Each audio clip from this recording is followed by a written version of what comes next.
ஒரு நாள் உன் திருக்கோயில் வருவே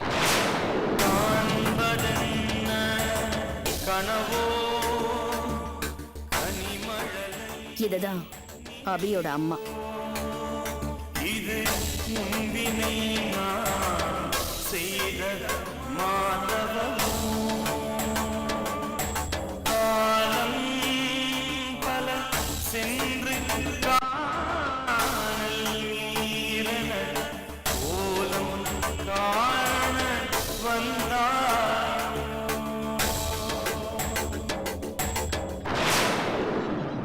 வாங்கோ, எப்படி இருக்கேள்? நல்லா இருக்கேன் சாமி. தான் உங்க முகத்தை பார்த்தாலே தெரியுது. என்ன விசேஷம்?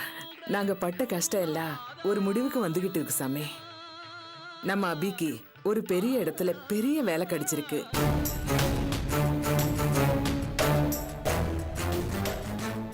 அவகிட்ட அத முழுசா ஒப்படைக்க போறாங்க. அபி ரொம்ப பெரிய அளவுல வரப்போற சாமி. அதான் அம்மனுக்கு ஒரு அர்ச்சனை பண்ணிட்டு போலான்னு வந்தேன். கேட்கறதுக்கே ரொம்ப சந்தோஷமா இருக்குமா. உங்க கஷ்டங்கள் எல்லாம் கேட்ட கடவுள் கண்ணை திறந்துட்டாருமா.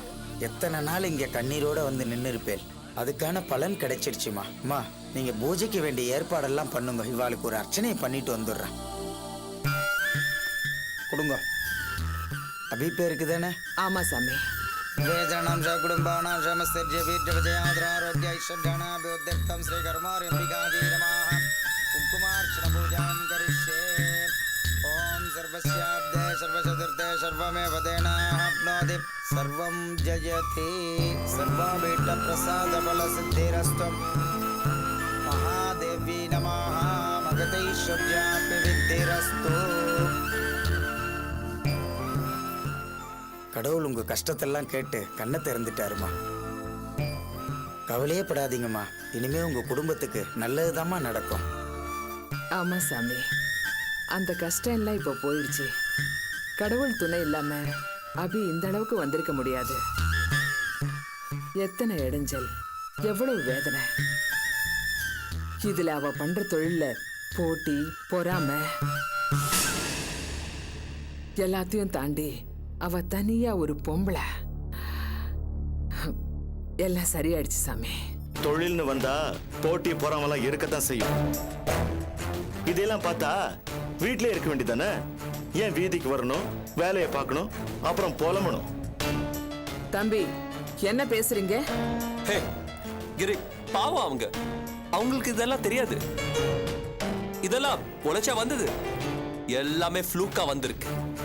நானும் பார்க்கறேன் எத்தனை நாளைக்கு இதெல்லாம் நிலைக்குதுன்னு. டு டாப் இட் ஆல், அந்த அபி ஒரு பொம்பளை, அதுவும் லோ கிளாஸ். இப்போ என்னமோ ஹை கிளாஸ் ஆயிட்டோன்னு நினைச்சு ஆடுறா.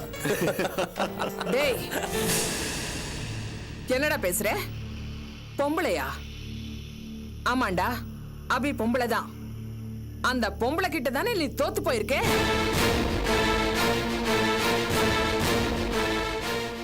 பொம்பளை பொம்பளைன்னு சொல்றியே, உங்க அம்மாவும் பொம்பளை தானே? ஏன் இந்த அம்மனும் ஒரு பொம்பளை தானே? உன்னால ஒண்ணும் பண்ண முடியாது. லோ கிளாஸ் குடும்பம் சொல்றியே, பணம் இருந்தா ஹை கிளாஸ் குடும்பங்கிற தகுதி வந்துடுமா? உண்மையிலேயே நீ தாண்டா லோ கிளாஸ். அபிக்கு நீ பண்ண காரியத்தை எல்லாம் நினைச்சா நீ தான் லோ கிளாஸ். ஏய், நிறுத்துடா. என்னமோ பேச வந்துட்டான். அபிய பொம்பளைன்னு சொல்றியே, அவ முன்னாடி நிக்க கூட உனக்கு தகுதி இல்ல. தொழில ஜெயிக்க முடியாதுன்னு நினைச்சு அடியாளு அனுப்புனேன். அவ போற இடத்துக்கெல்லாம் போய் தொந்தரவு பண்ண. யாருடா பொம்பளை? ஏய், வார்த்தை அளந்து பேசு. ஏய், இதுல எல்லாம் நீ தலையிடாத. இத பாரு ஆதி, இதுக்கெல்லாம் நீ வெக்கப்பட்டு தலை குனிஞ்சாகணும். என்னமோ ஹை கிளாஸ் ஃபேமிலியா? High class family. ஏய், ரொம்ப பேசுற. வயசான பொம்பளைன்னு பாக்குற இல்ல? ஏய், நானும் சின்ன பையன் நினைச்சு தாண்டா பேசாம இருக்கேன். நீதான் ரொம்ப ஓவரா பேசிக்கிட்டு இருக்க. நீ படிச்ச படிப்பும் உன் பணமும் சொல்லுடா. இது எல்லாத்தையும் வச்சுக்கிட்டு உன்னால என்னடா கிழிக்க முடிஞ்சது? இன்னும் நீ என் பொண்ணு கிட்ட தோத்துக்கிட்டு தான் இருக்க. அப்புறம் என்னடா பெரிய வீராப்பு? ஒண்ணு தெரிஞ்சுக்க, என் பொண்ணு ஜெயிக்கிறதுக்குனே பிறந்தவ. அவ ஜெயிச்சுக்கிட்டே தான் இருப்பா.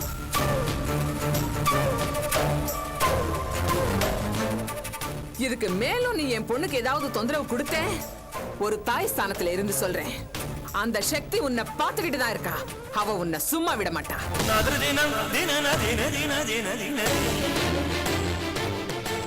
தம்பி பரவாயில்ல விடுங்க, பூஜை பண்ணலாம் வாங்கோ. பூஜ்யம் வானம் ஒரு மண்ணு வானம். ஆதி ஆதி காண்பதென்ன கனவோ கனிமழலை நினைவோ இது முன்பினை நான் செய்த மாதவமோ காலம் பல சென்று காணல்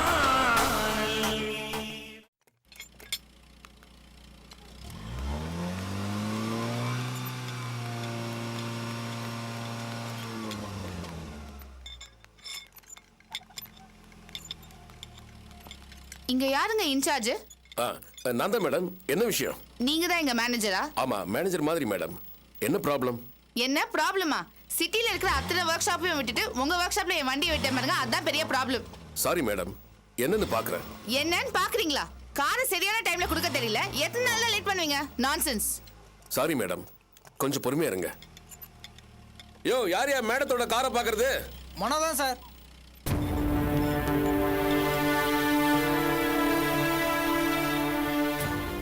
என்ன சார்? என்ன மனோ, மேடத்தோட வண்டி நீ தான் பாக்குறியா? ஆமாம் சார். என்ன ப்ராப்ளம்? ஏன் லேட்டு? என்னப்பா அவங்க கம்ப்ளைண்ட் பண்ற அளவுக்கு வச்சுக்கிட்டியே? சாரி சார், இதோ ரெடி பண்ணிடுறேன் சார். சரி சரி, சீக்கிரமா பார்த்து அனுப்பு. மேடம் இப்ப ரெடி ஆயிடு மேடம். உடனே பாரு மனோ.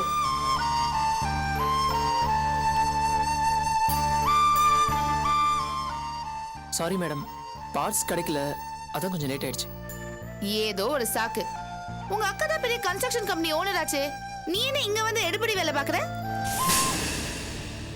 ஏய் அஞ்சலி, இந்த கேள்விக்கு நான் அவசியம் பதில் சொல்லி ஆகணுமா? நீங்க வண்டி எடுக்க தானே வந்தீங்க? ஏதோ என் வீட்ல வேலை பார்த்த ஒரு டிரைவருங்கிற அக்கறையில தான் கேட்டேன்.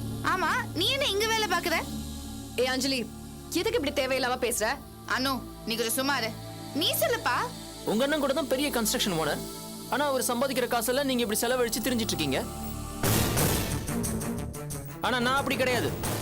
என் உழைப்புல நான் முன்னேறணும்னு நினைக்கிறேன். எங்க அக்காவும் அதான் நினைக்கிறாங்க. இந்த மாதிரி ஒர்க் ஷாப்ல வேலை செய்யறத கேவலமா நானும் நினைக்கல, எங்க அக்காவும் நினைக்கல. இந்த திமிரு பேச்சுக்கணும் குறைச்சலே கிடையாது.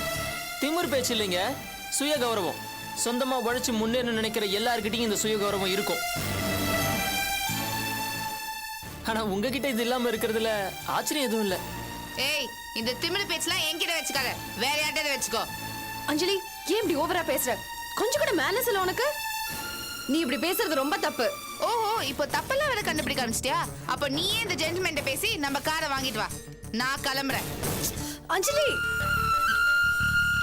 சாரி மனோ, அவ எப்பவும் அப்படிதான் பேசுவா, உனக்கே அது தெரியும். நீ எதையும் மனசுல வச்சுக்காத. பரவாயில்லைங்க, செய்யற வேலை எதுவா இருந்தா என்னங்க. இன்னைக்கு நான் இந்த ஒர்க் ஷாப்ல வேலை செய்யலாம், நாளைக்கே நான் ஒரு ஒர்க் ஷாப் வைக்கலாம். அவங்க பேசிட்டாங்கன்றதுக்காக நான் ஏன் வருத்தப்படணும்? மனோ, மேடத்தோட வண்டியை முடிச்சிட்டு குவாலிட்டியும் பாத்து. சரி, நான் பாத்துறேன். இப்போ என் வேலை சம்பந்தமா எனக்கு எந்த காம்ப்ளெக்ஸும் இல்லைங்க. மனோ, வேலாயுதம் அவர் காரை செக் பண்ண சொன்னாருப்பா. ஏதோ பாத்துறேன், பாக்குறேன்.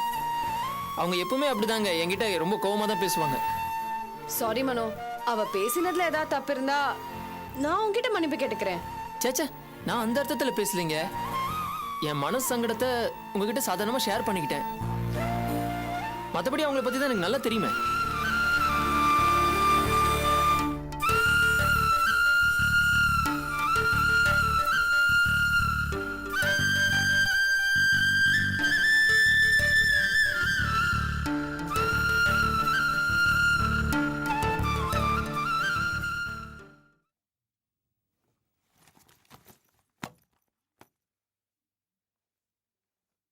சுந்தரி, அவரு கஞ்சி வச்சு கொடுத்தியா?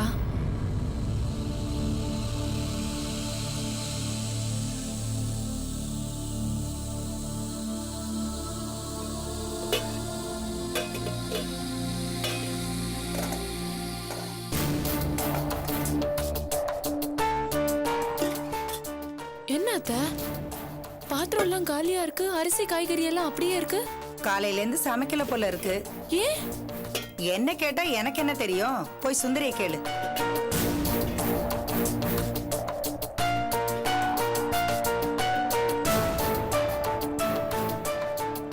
சுந்தரி, நான் உன்னை கஞ்சி வைக்க சொன்னனே, ஏன் வைக்கல? உடம்பு எதுவும் சரியில்லையா? என்ன உடம்புக்கு ஏதாவதுன்னா சொல்லு. தலைவலிக்கு டேப்லெட் வச்சிருக்கேன், காய்ச்சல்னாலும் டேப்லெட் இருக்கு, சொல்லு. ஆக்சுவலா நான் உன்னை ஏன் தெரியுமா ஹாஸ்பிட்டல் கூட்டிட்டு போல? அதுல ஒரு சிக்கல் இருந்தது. அதான் நம்ம 2 பேரும் ஒன்னா சேர்ந்து அவரை ஹாஸ்பிட்டல் கூட்டிட்டு போனா அங்க இருக்க நர்ஸ் எல்லாம் சும்மா இருக்க மாட்டாங்க, ஏதாவது ஒன்று சொல்லிக்கிட்டே இருப்பாங்க. உனக்கு தர்ம சங்கடமா இருக்கும். எதுக்கு தேவையில்லாம நம்ம வெளியிலயும் அசிங்கப்படணும்? அதான் நான் உன்னை கூட்டிட்டு போல. மனசுல எதையும் வச்சுக்காத. நீ எதுவும் நினைக்க மாட்டேன்னு எனக்கு தெரியும், இருந்தாலும் சொல்றேன். சரி, நான் போய் அவர் கஞ்சி போட்டு கொண்டு வரேன்.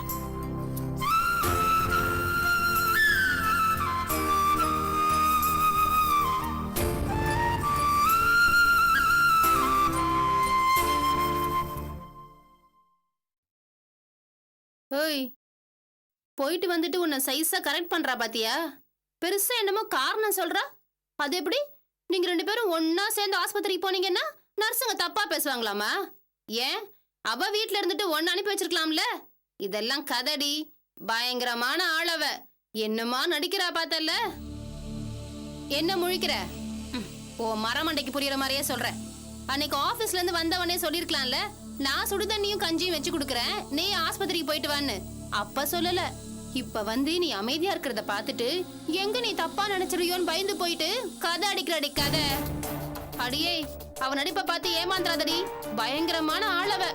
நீ மட்டும் ஏமாந்த உன்னை உட்கார வச்சு தலையில நல்லா மிளகா அரைச்சிருவா. பாத்து இனிமேலாவது அவளை பத்தி புரிஞ்சுக்க.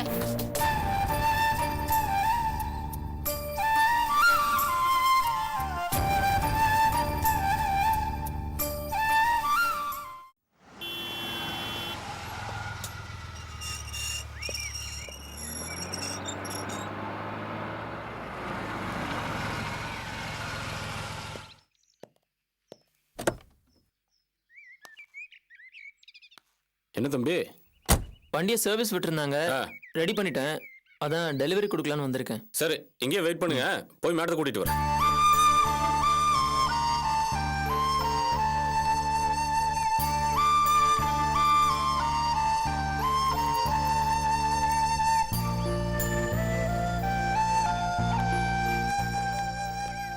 என்ன மனோ, கார் ரெடி ஆயிடுச்சா? ரெடி ஆயிடுச்சுங்க, எல்லாம் பார்த்துட்டேன். ஒரு ரவுண்டு ஓட்டியும் பார்த்துட்டேன், எல்லாம் பக்காவா இருக்கு. அதான் டெலிவரி கொடுத்துட்டு பில்லுக்கு பணம் வாங்கிட்டு போலான்னு வந்தேன். நீங்க உள்ள வந்து உட்காருங்க, நான் அண்ணன் கிட்ட காசு வாங்கி தரேன். இல்லைங்க, உள்ளலாம் வேண்டாம், நான் இங்கேயே வெயிட் பண்றேன், நீங்க போய் எடுத்துட்டு வாங்க. எதுக்கு வெளியே இருக்கணும்? உள்ள வந்து உட்காருங்க. இல்லைங்க, பரவாயில்ல, நான் இங்கேயே நிக்கிறேனே. ப்ளீஸ், சொன்னா கேளுங்க, உள்ள வந்து உட்காருங்க. சரி.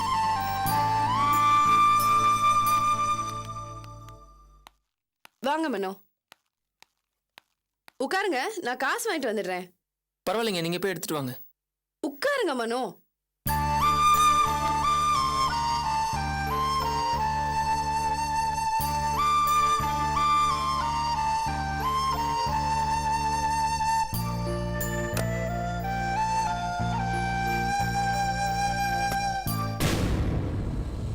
ஏய், நீ எங்க என் நடு வீட்டுல வந்து உட்காந்துருக்க? யார் யாரும் எங்க உட்காரணும் சில வரமுறை இருக்கு, அது உனக்கு தெரியாதா? என்னமோ பெரிய விஐபி விருந்தாளி மாதிரி சோஃபால சட்டமா உட்காந்துருக்க. ப்ளீஸ், வார்த்தை அளந்து பேசுங்க. அனுதான் இங்க உட்கார சொன்னாங்க. அவளுக்கு தான் அறிவு இல்ல, அவதான் என்னமோ சொன்னா நீ வந்து இங்க உட்காந்துருதா? ஏய் அஞ்சலி, என்னடி இது? வா வா வா, இதெல்லாம் ஓ வேலையா? மெக்கானிக் பையனுக்கு நடு வீட்டுல சீட் கொடுத்துருக்க. Mind your words. ஏன்டி இப்படி இன்டீசென்ட்டா பேசுற? இதோ பாரு, இந்த மாதிரி டிரைவர் பையன் கிட்ட நான் டீசென்ட்டா பேசணும் எனக்கு எந்த அவசியமும் இல்ல. அஞ்சலி, நீ படிச்சவ தானே, ஏன் இப்படி அசிங்கமா நடந்துக்கிற? ஏய், நீ தான் யாரை எந்த இடத்துல வைக்கணும்னு தெரியாம ரொம்ப அசிங்கமா பிஹேவ் பண்ற. What nonsense is this? ஏன் காத்துறீங்க? கிரி, நான் அப்புறம் ஃபோன் பண்றேன். யார் இங்க? நீ எதுக்காக மாதிரி இன்டீசென்ட்டா நடந்துக்கிறீங்க. நான் தான் மனு உட்கார சொன்னேன். நீயா? எவன் புத்தி இப்படி போகுது? இவன் யாருன்னு உனக்கு தெரியுமா? தெரியும். அவன் அபியோட தம்பியாவும் உன் எதிரியாவும் இங்க வரல. நம்ம காரை ரிப்பேர் பண்ணி கொடுத்த ஒரு மெக்கானிக்கா தான் வந்திருக்கான். உங்க 2 பேருக்கு அறிவில்ல? நீங்களாம் படிச்சவங்க தானே? ஏய், அனு, behave. வாய் மூடுங்க. மனு வாங்க போலாம். அனு!